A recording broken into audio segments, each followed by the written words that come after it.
Alors, je pense que c'est bon. Bonjour, bonjour, bonjour, bonjour, bonsoir à tous.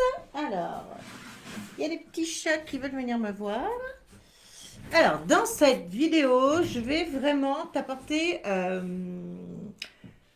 mon déclic principal, ce qui a vraiment fait euh, la démarche finale lorsque j'ai compris ça et qui a fait que je me sois sortie de l'hyperphagie. Alors, vous m'avez demandé cette vidéo lors du live de la semaine dernière et j'avais pas envie aujourd'hui de me prendre trop la tête à vous faire quelque chose de trop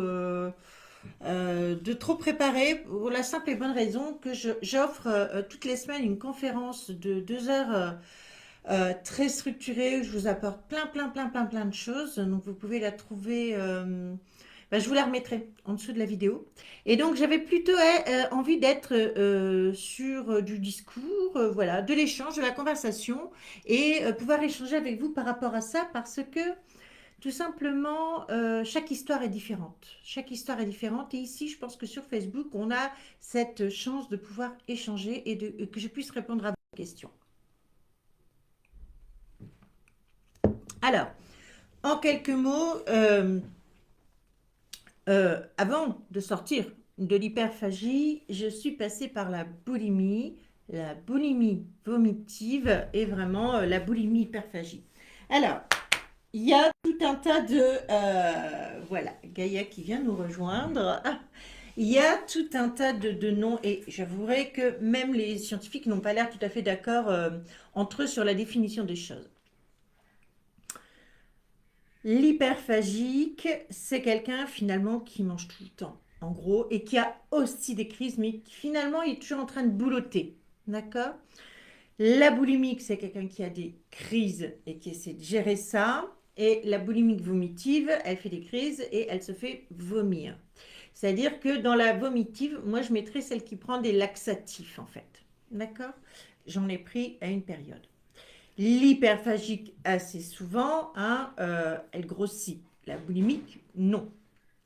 Donc, il faut savoir que je suis montée 2 fois à 145 kilos. J'ai fait un anneau qui s'est rétroversé. J'étais redescendue à 76, je suis remontée à 145 kilos. J'ai fait un bypass qui s'est extrêmement mal passé et je milite un peu contre tout ça et qu'on vous dit ouais, tout va bien avec le bypass. C'est faux. Je reçois en plus beaucoup de femmes qui ont eu un bypass où ça s'est bien passé, qui ont maigri et qui sont encore obèses dans leur tête. D'accord? Donc il y a vraiment un chemin à faire. Ne pensez pas que le bypass soit la réponse à tout. Avec le bypass, j'étais redescendue à 80 kilos et je suis remontée à 120 kilos avec le bypass, ok, au bout de 5 ans. Et là, je suis redescendue parce que j'ai vraiment réglé les problèmes. Donc déjà, une petite... vous sachiez de quoi on parle. Donc, l'hyperphagique, comme je vous ai dit, elle a tendance à manger tout le temps, à boulotter tout le temps et en plus à faire des crises. C'est ça qui, quelque part, fera la différence avec la boulimique qui, elle, ne fera, entre guillemets, que des crises. Comment on s'en sort? Pour ma part, ma première crise commence lorsque j'avais 7 ans et s'arrête quand j'en ai 38, d'accord? À l'époque, déjà, sachez qu'on ne parlait pas de tout ça comme aujourd'hui. Donc, ce qui est génial aujourd'hui, c'est que quand moi j'ai eu le déclic, finalement, ça a été, je dirais, relativement vite. Ce qui est important de comprendre, c'est que il faut que vous mettiez en tête que déjà d'une, c'est pas votre faute et que c'est un ensemble, c'est un tout. Le jour où j'ai compris que c'était un tout, et qu'il fallait que j'arrête d'essayer de maigrir ou qu'il fallait que j'arrête d'essayer que de lire des livres, ça ne marche pas. Il faut une approche globale et gérer une approche pluridisciplinaire.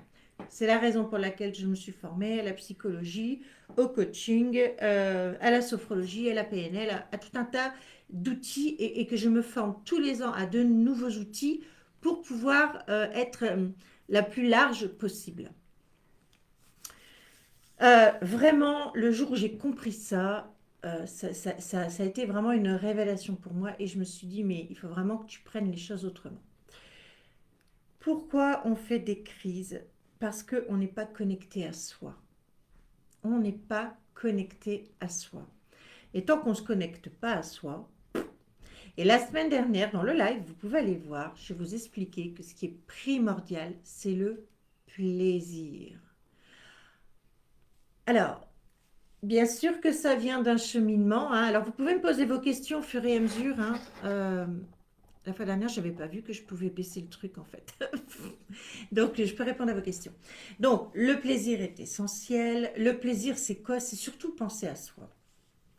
Le jour où j'ai compris qu'il fallait que je sache de quoi moi j'ai envie, ça a été vraiment, on va dire, alors je vous ai dit oui, comprendre qu'il y a une approche, mais surtout comprendre que ce qui est important, c'est pas la réponse alimentaire, on s'en fout, ça vient après. C'est de comprendre, moi, j'ai envie de quoi dans la vie? Moi, je suis qui au fond de moi? Moi, je suis qui au fond de mon cœur, finalement? Et d'arriver à se départir des liens qu'on peut avoir avec les parents. Alors, moi, je vais parler de la mère parce que j'ai perdu mon père à 15 ans, mais il est clair que le père, il a aussi la relation dans tout ça. La vraie boulimique. Alors, faites attention. J'ai encore vu passer un truc dans la semaine. Quelqu'un qui dit que en une séance d'1 heure, il peut vous en sortir. Arrêtez, c'est pas possible. Enfin, il y a quand même un minimum d'introspection à faire. Enfin, faut quand même regarder les choses en face. C'est pas possible. Enfin, moi, j'ai en dessous de 6 mois de travail sur soi, c'est pas possible. Ou alors, ce sont des gens qui ont connu des passages à vide dans leur vie. Mais si vous êtes quelqu'un qui souffre vraiment de boulimie, d'hyperphagie depuis longtemps, même si votre inconscient n'a pas de limite de temps et qu'il peut régler des choses très rapidement anciennes, il y a quand même des étapes à respecter. Il n'y a pas à chiquer. Tombez pas dans le panneau parce que vous allez perdre du temps, de l'argent, vous allez être déçu et vous allez en plus vous fustiger, vous dire que vous êtes nul parce que vous n'y arrivez pas et qu'il y en a qui y arrivent. Donc, quand je vois des personnes qui disent: ah, moi j'ai eu 3 ans où j'ai grignoté un peu le soir, viens, je vais t'aider. Non, on ne parle pas du tout de la même chose. Je vous parle vraiment de crises qui détruisent, d'accord? On a perdu son estime de soi à un moment et quelque part, souvent, je me disais, je suis en train de me suicider à petit feu. J'ai parfois, enfin assez souvent, vraiment les gens que j'accompagne qui sont vraiment dans cet état-là, ils me disent la même chose, je ne comprends pas. Je sais que je dois bien manger et j'en suis incapable, je craque et je me trouve comme une grosse merde. Bonsoir Candy, bonsoir. Alors il y a peut-être un petit décalage, hein. Bonsoir Candy. Ça me fait plaisir de te voir là, enfin de te voir, de savoir que tu es là. Donc il faut vraiment comprendre que à l'intérieur de soi, il y a cette espèce de grand vide. Ce grand vide, il vient d'où? Et vous pouvez aller voir, je l'explique sur YouTube. Je suis montée sur scène là en octobre à Paris, c'est 15 minutes, et j'explique qu'en fait, la vraie boulimie, vraiment très très bien costaud là, euh, elle a manqué d'un tuteur émotionnel. Elle a manqué d'un tuteur émotionnel. Alors, où elle en a réellement manqué, où elle pense qu'elle en a manqué. Alors, on ne va pas partir sur Freud, mais c'est de l'ordre du fantasme de l'enfant. Elle a mal interprété des choses, en fait. En gros, hein, je vous la fais courte, hein. Et du coup, elle ne s'est pas construite sur des bases solides. Et tout est là. Tout est là. Et c'est pour ça que je vous dis, tombez pas dans le panneau. Sur 1 heure ou sur un accompagnement à 40 balles, enfin, je veux dire, sérieux, quoi. On ne peut pas construire des bases solides. La vraie boulimique, elle a besoin de construire des fondations, et moi je vous parle souvent de maison, de construire des fondations de sa maison, de construire les piliers qui vont représenter ce qu'elle a dans la tête, ce qu'elle a dans le cœur, qui est le détachement qu'elle doit avoir par rapport à sa mère, à son père, par rapport à la société. Elle doit reprendre le pouvoir de sa vie pour pouvoir enfin avoir une maison bien stable, avec un toit bien protégé, avoir un intérieur bien rempli d'estime, on peut dire bien rempli d'amour finalement, d'amour pour soi. Alors, je tiens aussi à dire que c'est un chemin, ok?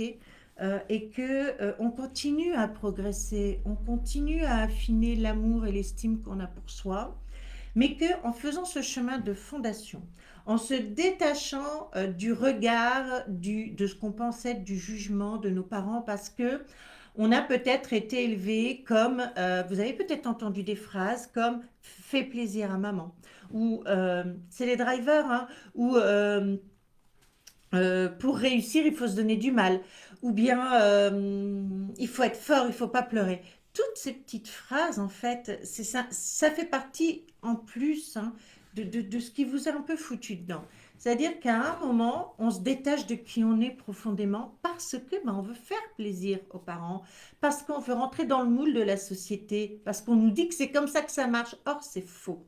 Ça ne marche pas comme ça. Il faut aller chercher dans son authenticité, faire un live en direct avec son chat et ne pas avoir peur, quelque part, de se dire, eh ben, il voit mon chat, mon Dieu, my God. Non, je m'en fous. Mon chat, il est là, mon chat, il est là, ça me va très bien. Euh, J'aurais pas pu faire ça avant. D'accord? Clairement, pour moi, ça aurait été inconcevable.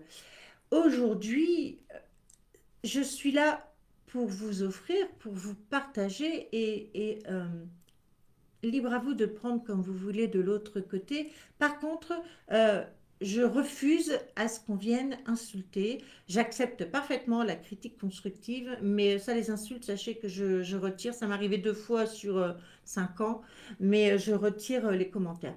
Je suis tout à fait ouverte à la critique constructive, ça, c'est avec grand plaisir. C'est comme ça qu'on avance. Donc, le jour 1, où j'ai compris que, il fallait que je prenne le problème d'une manière globale, que j'ai compris qu'il fallait que j'arrête ces putains de régimes qui finalement m'ont foutu dedans, entre autres.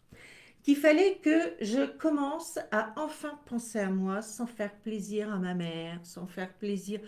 Il faut faire plaisir aux gens aussi des fois, hein, bien sûr, hein. Mais c'est pas ce que je suis en train de dire, mais de savoir m'écouter moi réellement. Moi, j'ai envie de quoi? Par exemple, un repas de famille. Euh, Est-ce que, je sais pas, si je me suis engagée, je vais y aller, mais si je me sens pas bien, si je me sens pas trac, si j'en sais rien, s'il se passe un truc en moi, ben aujourd'hui, je vais être capable d'appeler en disant, écoute, je me sens pas trop bien. Alors hors Covid, hein, je parle même pas du Covid, hein. Voilà, je sais pas, voilà, je préfère ne pas venir. C'est pas contre toi, c'est juste moi qui, voilà. Alors qu'avant, eh ben, je me serais traînée. J'aurais passé un mauvais moment parce que des fois, on n'est pas toujours top. C'est ok, c'est la vie. Et j'aurais passé un mauvais moment, je me serais sentie un peu comme une grosse merde parce que je me serais dit, oh là là, vraiment, t'es nul, t'arrives pas à t'amuser. Mais ouais, mais t'es pas capable, tu te sens pas trop bien, t'as pas forcément de la fièvre, tu tousses pas forcément, mais des fois, c'est comme ça. Et donc, c'est ça, venir se reconnecter à soi.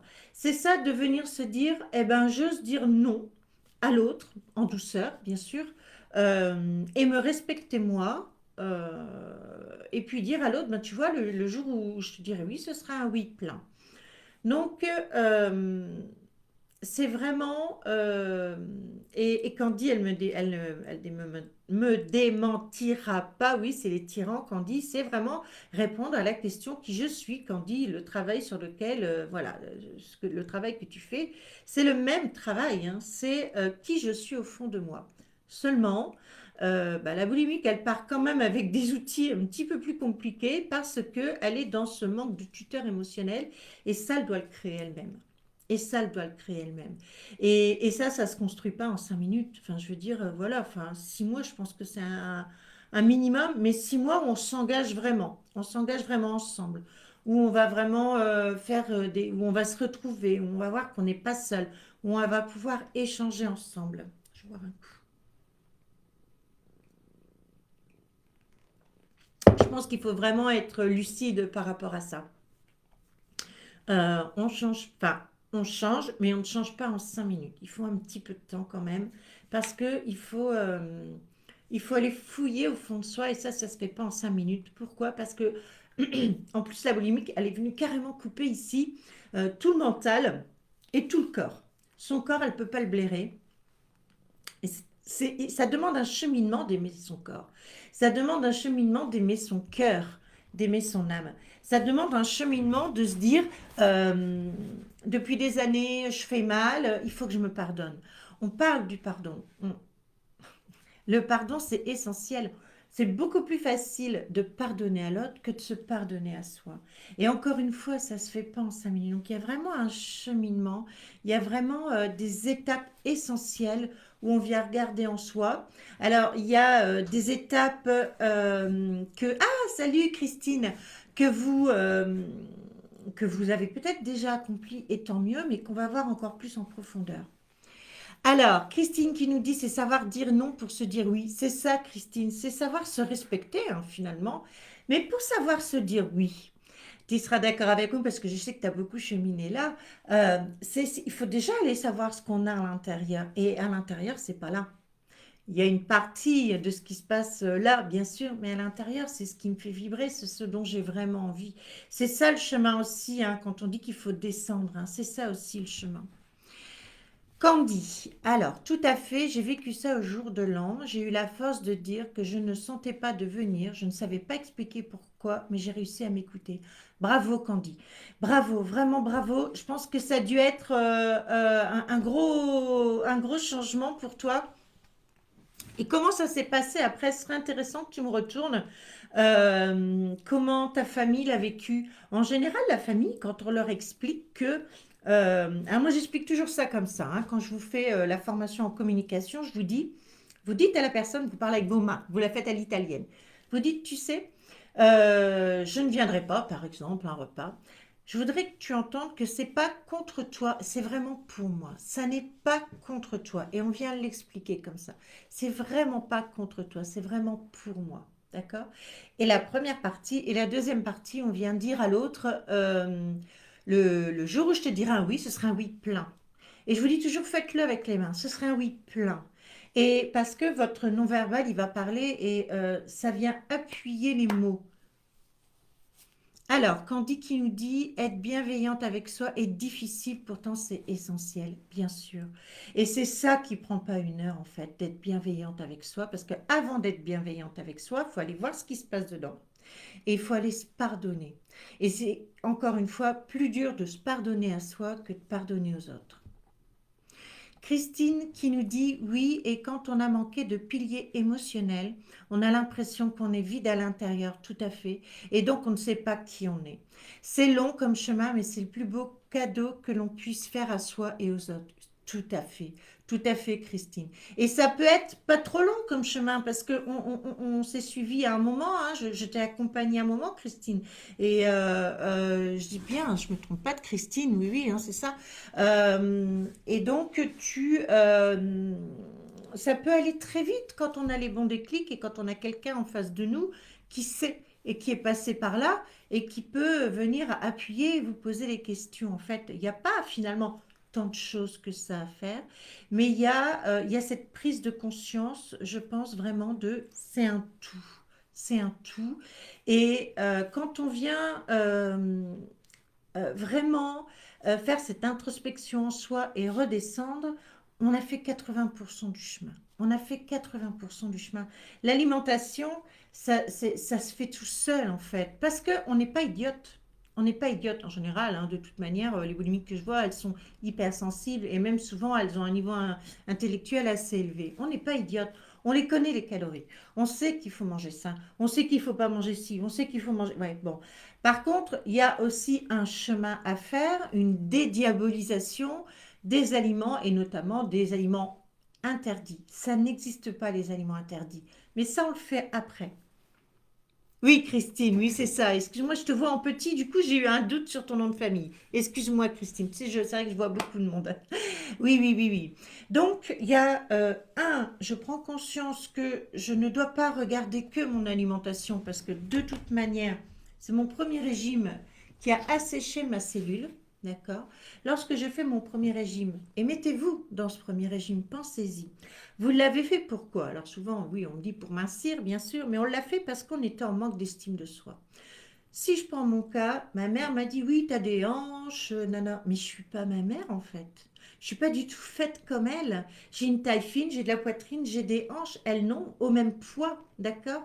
Et elle m'a instillé ça, bien contre elle. Je n'en veux pas du tout. Ok, aujourd'hui, je me suis détachée de ça. C'est ok, on en rigole même. Mais moi, dans ma construction, ben voilà, je suis trop grosse. Donc je fais un régime. Et qu'est-ce que je fais dans ce régime?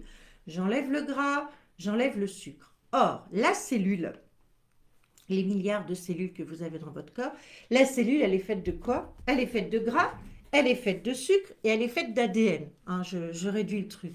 Et vous enlevez le sucre et le gras, et hop, vous asséchez votre cellule. Donc, physiologiquement, c'est impossible de tenir. Et là, on rentre dans quelque chose au niveau de l'alimentation, de la boulimie, de l'hyperphagie, encore plus que plus que plus que plus. Ceci dit, avant mes régimes, j'avais quand même déjà des crises, soyons clairs. Alors, Candy qui nous répond, j'ai bien expliqué que c'était moi. Mes amis ont respecté mon choix, mais m'ont dit que si je changeais d'avis, j'étais la bienvenue, bien sûr. C'était le 30 décembre et le 31 décembre à 18 heures, je me sentais mieux et j'y suis allée, mais j'étais sereine car je savais que je ne gardais pas comme une rancœur, bravo, c'est ça, comme une rancœur de ne pas m'écouter et de la gratitude pour mes amis d'être compréhensifs. Bravo, Candy. C'est ça, rancœur. C'est tout à fait ça le mot. T'as cette espèce de truc à l'intérieur qui tourne, qui est dégueulasse là. Oui, Christine, la cellule, elle a de l'eau aussi, tout à fait. Il faut boire, buvez beaucoup. Une petite astuce pour boire, un verre, c'est 6 gorgées. Donc ça fait quelques années que je le sais. Et quand je bois, je me force à boire toujours 6 gorgées. Enfin là, non, mais quand j'ai vraiment soif et que je peux, parce qu'on dirait que c'est un peu... mais je bois toujours 6 gorgées. Oui, une gorgée, c'est un peu juste. Ok. Donc, euh, donc voilà, prendre conscience de l'intégralité, prendre conscience que ça demande un peu de temps, prendre conscience aussi qu'avec un bon accompagnement, et vous avez des vidéos témoignages sur le site www.jesuispositif.com de Charlotte, de Sandrine, en 3 séances, elles ont ralenti leur crise. Euh, Sandrine nous explique qu'en 3 séances, elle a perdu 5 kilos sans rien faire en fait. Parce qu'on ne parle pas de régime, hein, on parle pas de ça les 3 premières séances. Je fais un accompagnement de 3 séances d'1 heure et demie, vous pouvez aller voir. Il y a aussi tout un programme si vous voulez aller plus loin avec du groupe. Mais en 3 séances, on peut déjà super bien bosser. D'accord? Je vous retourne pas mal. Je vous fais faire du travail entre les deux. Mais je ne vous ferai jamais faire des choses que moi, j'ai pas faites. Je vous fais vraiment passer par ça. J'accompagne aussi, je vois au niveau du programme, j'essaie d'individualiser. Là, par exemple, j'ai une dame qui est arrivée dans le programme il y a quelques temps et qui me dit, je perds ma motivation et elle a des douleurs parce que ça joue aussi sur les douleurs. Et elle n'arrivait même plus à aller marcher. Donc je lui dis, écoute, je te propose pendant une semaine, je t'envoie un SMS tous les jours avec des petits exercices à faire pour aller marcher. Donc pour relancer la machine. Donc voilà un peu ce que je voulais vous dire. Ne restez pas seul avec vos soucis. Euh, N'essayez pas de faire des régimes. Vraiment, arrêtez les régimes. Vraiment, c'est ça qui vous met dedans. Il y a des solutions, on peut s'en sortir. Je sais que je vous dis des fois, je vous choque quand je vous dis ça. Je vous dis, mais vous ne vous rendez pas compte de la chance que vous avez d'être boulimique en 2020-21. Puisque ma belle-mère est décédée fin des années 90 à 74 ans, sans jamais avoir pu consulter quelqu'un pour ça. Moi, je l'ai vue, d'accord. Elle est morte du diabète, on lui a coupé une jambe, elle a fini par... Enfin bon, je vous raconte pas trop l'histoire parce que c'est très triste. À l'époque, on n'en parlait pas. Elle est morte avec ça, d'accord? Aujourd'hui, enfin, si on se fait accompagner, on meurt plus de la boulimie. Alors moi, par contre, j'accompagne pas l'anorexie, ou alors il faut que la personne, elle fasse aussi un suivi à l'hôpital parce que j'ai pas toutes les compétences à ce niveau-là. Je me mets souvent en humilité. Christine et Candy qui sont là le savent. Hein, je les ai accompagnés. Quand je sais pas, je le dis et je vous trouve la réponse ou je vous mène vers quelqu'un d'autre. Sachez que dans mes accompagnements, il y a 4 intervenantes aujourd'hui qui viennent en plus chacune 2 fois par an. Il y a une nutritionniste, une naturopathe, une énergéticienne, une écrivaine, 5, et une aérothérapeute où vous pouvez poser vos questions parce que c'est la force du groupe. Je vous dis toujours, c'est la force du groupe. Donc, ne restez pas seul. Je vais vous mettre le lien des conférences où je viens vraiment expliquer ça avec des astuces pendant 2 heures. Il y en a encore une en direct le 5, donc profitez-en parce qu'après elles seront plus en direct, ça me fatigue beaucoup de faire ces conférences. Après, je vais les faire tourner en automatique, donc je serai là à la fin juste pour y répondre, mais je ne ferai plus de direct parce que je l'ai faite hier soir et je suis vraiment vidée quand je fais ça parce que je donne vraiment beaucoup. Est-ce qu'il y a d'autres choses ou est-ce qu'il y a des questions ou est-ce qu'il y a quelque chose sur lequel vous aimeriez que je revienne par rapport à l'hyperphagie, par rapport à ce que je vous disais, donc prendre conscience de l'intégralité du corps et pas se dire c'est juste là ou c'est juste là. Je crois qu'il y a la vidéo. Est-ce qu'il y a des questions par rapport à ça? Et puis, ben, sinon, je vais en rester là et je vais aller me reposer. Ça y est, je suis en week-end et je l'ai pas volé parce que je vous accompagne vraiment pas juste comme ça. Parfois, j'ai des filles sur Messenger. Une fois, j'ai une fille sur Messenger jusqu'à 1 heure du matin. J'étais pas que avec elle, mais voilà, c'était OK. Et au bout d'un moment, elle m'a dit, l'eau de mon bain est froide, je vais sortir, mais je vais mieux. Bon, bah écoute, tant mieux. C'est ça les accompagnements, hein. C'est pas juste je te vois 1 heure et puis démerde-toi. Voilà, voilà. Bon, je sais qu'il y a toujours un petit décalage. Je vais attendre une seconde, je vais voir et puis ben, je vais vous laisser. Il y a la chatte qui me regarde. La chatte qui est mon assistante principale. Bon, voilà. Je vais vous laisser. De toute manière, je vais laisser cette vidéo. Si vous voulez que je réponde à autre chose, je aille plus en profondeur sur autre chose, bah, demandez-le. Suivez-moi aussi sur Insta, enfin, j'allais dire sur Insta, mais de toute manière, ce que je mets sur Insta, je le balance sur Facebook. Je fais des fois des petites vidéos quand même sur Instagram. J'essaie de vous partager aussi un peu de ce que je peux faire à manger, puisque vous verrez que je ne me prive de rien et qu'il y a vraiment du plaisir dans les assiettes. Merci Christine. Alors ça, c'est Gaïa, la Gaïa. Et puis, bah, j'en ai 3 autres qui se baladent, voilà. Merci beaucoup. Je vous embrasse bien fort. Merci d'avoir été là. C'est vrai que pour moi, c'est ben, très, très motivant. Et parce que quand on parle toute seule, c'est pas évident. Et je suis vraiment heureuse quand vous me partagez vos avis parce que ben, les autres vont le voir aussi et voir que on peut s'en sortir. C'est top. Voilà. À ciao et excellent week-end. Oui, elle a des yeux magnifiques. Il change de couleur, ses yeux.